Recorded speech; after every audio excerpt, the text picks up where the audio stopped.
Muy buenos días, alumnos.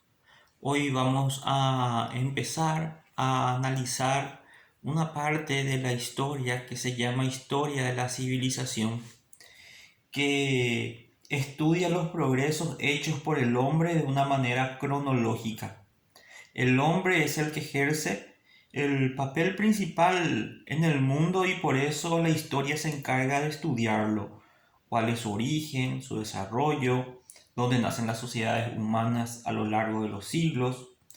Y la historia de la civilización tiene a su vez ciertas fuentes y ciencias auxiliares que les sirven para poder construir de manera ordenada la historia.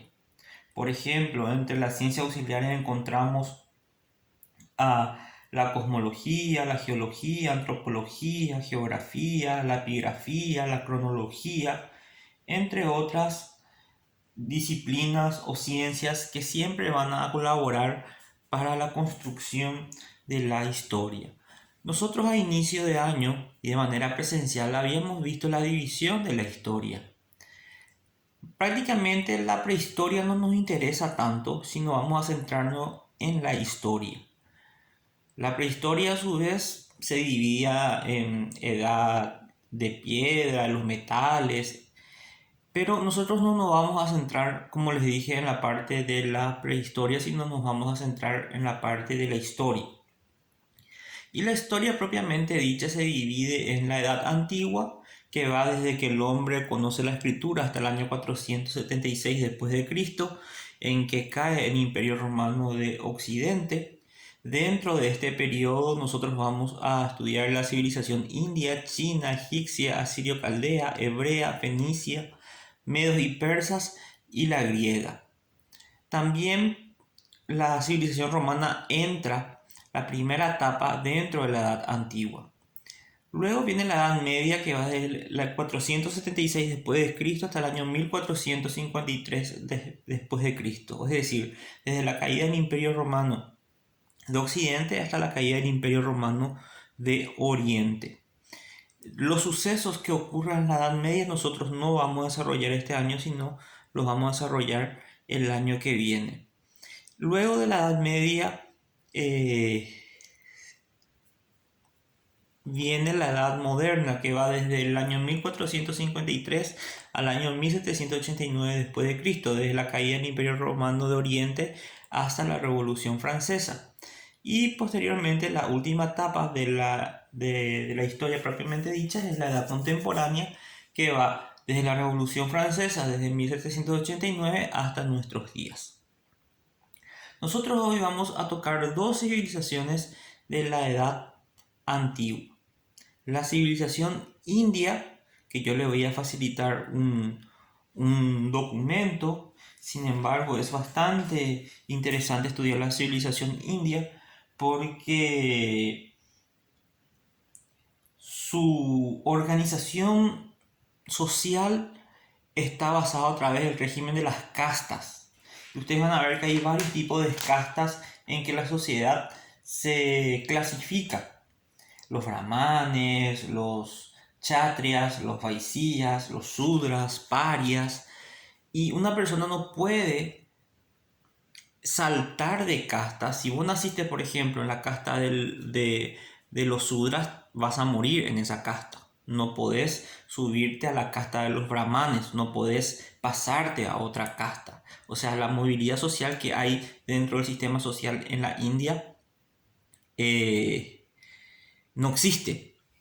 No es, por ejemplo, como nuestra sociedad donde es abierta, o sea, sí o sí hay movilidad social. Si yo soy pobre, pero me caso con una rica, automáticamente mi estatus cambia. O era pobre y gané la lotería y bueno, automáticamente mi estatus también de pobre pasó a rico. Entonces, esas cosas no se da en la India. Entonces, su sistema de régimen social es bastante interesante de, de analizar también su organización religiosa, el vedismo, el brahmanismo, el budismo. Ustedes van a ir leyendo más sobre eso en el material que les voy a facilitar, que no es un material muy extenso, pero que habla sobre básicamente la principal civilización que se dio dentro de la Edad Antigua. Entonces, la civilización india lo voy a enviar por material. Y sí vamos a hablar un poco de la siguiente civilización que se estudia dentro de la Edad Antigua, que es la civilización china. La civilización china, o conocido también como el Imperio Celeste, es posiblemente uno de los pueblos más antiguos que haya existido. Se cree que su antigüedad es más o menos del año 3000 a.C. Los chinos fueron fundados por los tártaros, su raza es tártara. Fue conocido también como el imperio, como les había manifestado, el Imperio Celeste o el Centro Imperio. La forma de gobierno que tuvo esta civilización fue la monarquía absoluta, es decir, había un emperador que centraba todos los poderes en sí. En total hubieron 25 dinastías, 25 grandes dinastías dentro de la monarquía china. Entre las principales las principales dinastías, por ejemplo, encontramos la de los Li, los Xiu. Hay varias dinastías que estuvieron y que tuvieron a lo largo de la historia emperadores que formaron a esta civilización durante los 3000 años que existió. Los chinos no tenían un régimen de casta en cuanto a su organización social, pero sí está dividido en tres estratos. La de los nobles, que estaban conformados por la familia del emperador y los familiares de todos los ex emperadores que tuvo la China. Luego estaban los letrados, que eran las personas que eran colaboradores de los nobles. Y luego se encontraba el siguiente estrato, que era el pueblo. La religión, su sistema religioso de los chinos, ellos tenían dos tipos de culto: el culto nacional, que era que solamente el emperador podía ofrecer, hacían sacrificios no humanos, pero el emperador, aparte de ser la máxima autoridad, eh, vamos a decir política, también era la máxima autoridad religiosa. Y el culto privado, que era el culto que se rendía al antepasado familiar. Es una veneración a los antepasados.